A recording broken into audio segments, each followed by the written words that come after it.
આગળ વાત કરીએ આપણે સાબરકાંઠાની તો સાબરકાંઠા જિલ્લામાં વરસાદના વિરામ બાદ ફરી એક વખત મેઘરાજાએ એન્ટ્રી કરી છે. જિલ્લામાં ધીમી ધારથી વરસાદ શરૂ થતા વાતાવરણમાં ઠંડક પ્રસરી છે અને લોકોને ગરમી તથા ઉકળાટમાંથી રાહત મળી છે. સાબરકાંઠા જિલ્લાના વિવિધ વિસ્તારોમાં આજે ધીમી ધારે વરસાદ વરસ્યો હતો. હિંમતનગર શહેર તેમજ આસપાસના ગ્રામ્ય વિસ્તારોમાં વરસાદી માહોલ જોવા મળ્યો હતો, જ્યારે તાલોદ શહેર અને તેની આસપાસના ગામોમાં પણ મેઘરાજાએ હાજરી નોંધાવી હતી. જિલ્લાના અલગ અલગ વિસ્તારોમાં છૂટોછવાયો વરસાદ વરસતા ખેડૂતોમાં ખુશીનો માહોલ જોવા મળી રહ્યો છે. વરસાદથી વાતાવરણમાં ઠંડક પ્રસરી છે અને લોકોને ગરમીમાંથી રાહત મળી છે. હાલ જિલ્લામાં વરસાદી માહોલ યથાવત જોવા મળી રહ્યો છે અને આગામી કલાકોમાં પણ વધુ વરસાદની શક્યતા વ્યક્ત કરવામાં આવી રહી છે.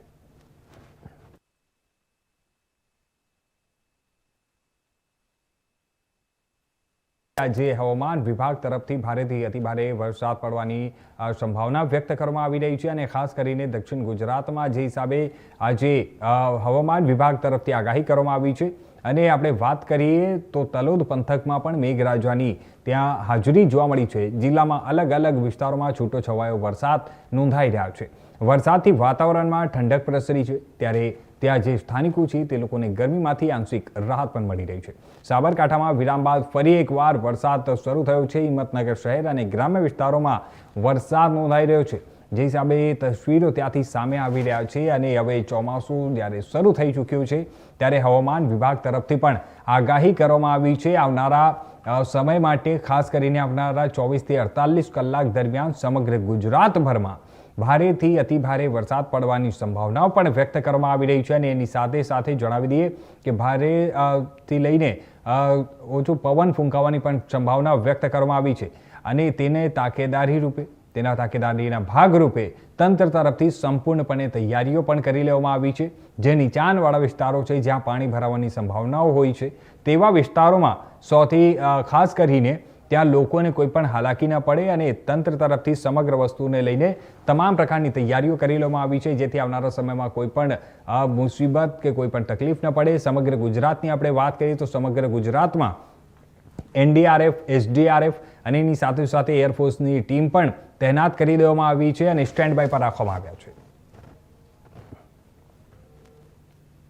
તો આ સમાચાર પર વધુ વિગતવાર વાત કરવા માટે અમારી સાથે જોડાઈ રહ્યા છે અમારા સંવાદદાતા ભરત પટેલ. ભરત, આપણે વાત કરીએ તો જે હિસાબે સમગ્ર ગુજરાતભરમાં આવનારા સમય માટે 24 થી 48 કલાક માટે જે હિસાબે હવામાન વિભાગ તરફથી આગાહી કરવામાં આવી છે, આપણે વાત કરીએ તો હિંમતનગરમાં પણ જે હિસાબે હવે વરસાદ શરૂ થઈ ચૂક્યો છે, વરસાદ નોંધાઈ રહ્યો છે, અત્યારે કેવા પ્રકારની ત્યાં સ્થિતિ છે? જી, ચોક્કસથી વાત કરીએ સાબરકાંઠાની તો સાબરકાંઠામાં કઈ જગ્યાએ ત્રીજો રાઉન્ડ જે વરસાદનો હતો તે વરસી રહ્યો છે. આજ વહેલી સવારથી જ ધીમી ધારે વરસાદ વરસી રહ્યો હતો, પણ બપોર બાદ અત્યારે હાલ તો જોઈ શકાય કે જે રીતે વરસાદ બંધ થઈ ગયો છે.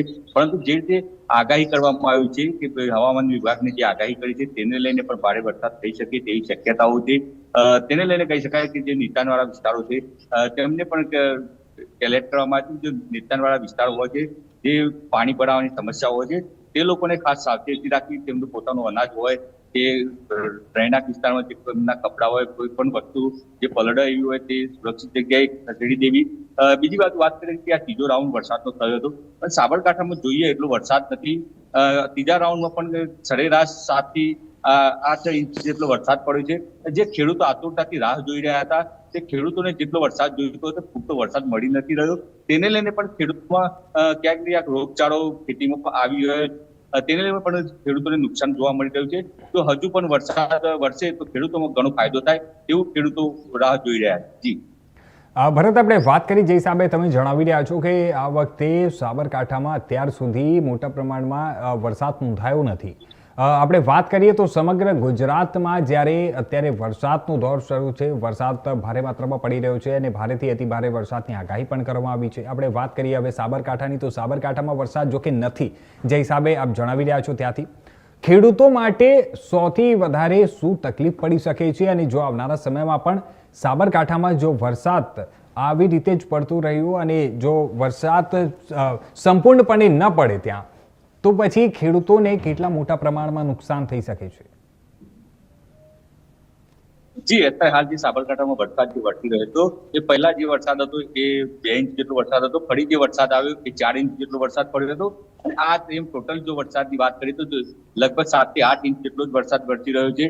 તેને લઈને જે ખેડૂતોને જે સિંચાઈનું પાણી હોય છે ઉનાળા માટે જો વરસાદ વધુ પડે તો ખેડૂતોને ફાયદો થાય. જો આજુબાજુના જે તળાવો છે, ચેકડેમો છે તે ભરાય તેવી રાહ જોઈ રહ્યા છે.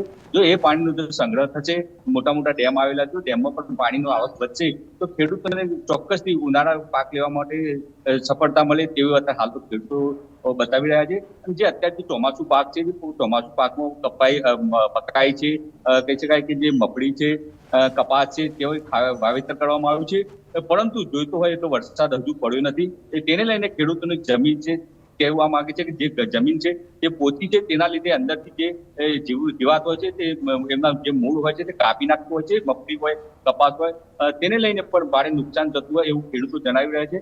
હાલ તો ઘણી દવાઓ, મોંઘા ભાવની દવાઓ પણ કરી રહ્યા છે. પરંતુ આ વરસાદ ન હોવાના કારણે ઘણી મગફળીનો પાકમાં પણ 5 વીઘા, 2 વીઘા એવા ઘણા ખેડૂતોની મગફળી પણ અત્યારે નાશ થવા મળી છે. તો ખેડૂતોનું માનવું છે હજુ વરસાદ વધારે આવે, રોગચાળો છે ખેતીમાં એનો સંપૂર્ણ નાશ થઈ શકે. ભરત, એક બીજી તરફ આપણે એ પણ વાત કરી લઈએ કે જે હિસાબે સમગ્ર ગુજરાતમાં તંત્રને એક તરફ હાઈ એલર્ટ મોડ પર રાખવામાં આવ્યો છે, તંત્ર પણ એલર્ટ મોડ ઉપર છે. જે હિસાબે સમગ્ર ગુજરાતમાં, ખાસ કરીને દક્ષિણ ગુજરાતમાં એસડીઆરએફની ટીમ, એનડીઆરએફની ટીમ, આ તમામ લોકોને સ્ટેન્ડ બાય પર રાખવામાં આવ્યું છે. આપણે વાત કરીએ તો સાબરકાંઠામાં એને લઈને કેવા પ્રકારની તંત્ર તરફથી તૈયારીઓ છે? જો કદાચ આવનારા સમયમાં 24 થી 48 કલાક દરમિયાન જે હિસાબે હવામાન વિભાગે જે આગાહી કરી છે તેના ભાગરૂપે શું તંત્ર તરફથી કોઈ તૈયારીઓ કરવામાં આવી છે? જે હાલ ચોક્કસ કહી શકાય કે જે અધિકારીઓ છે તેમને પણ સૂચના કરી દેવામાં આવી છે. જે આગામી જે વરસાદની જે આગાહી કરવામાં આવી છે, જો ભારે વરસાદ સાબરકાંઠામાં થશે તો તમામ લોકોની જે રજાઓ છે તે પણ કેન્સલ કરવામાં આવશે.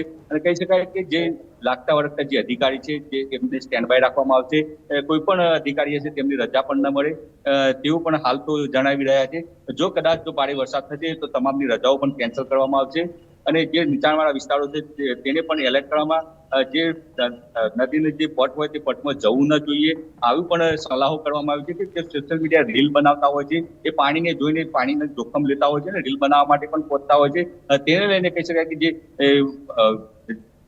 વરસાદ નહોતો તે ટાઈમ પણ કોઝવેમાં પાણી ભરાયા હતા. તેને લઈને લોકો રીલ બનાવવા જતા હતા. ત્યાં પણ પોલીસ તંત્રએ પોતાની પોલીસ મૂકી દીધી હતી અને ત્યાંથી એ લોકો રીલ ના બનાવે તો જોખમી સ્ટન્ટ ના કરે તે રીતે અત્યારે હાલ તો જણાવ્યું છે કે આ તમામ લોકો છે તેમને સ્ટેન્ડ બાય રાખવામાં આવશે.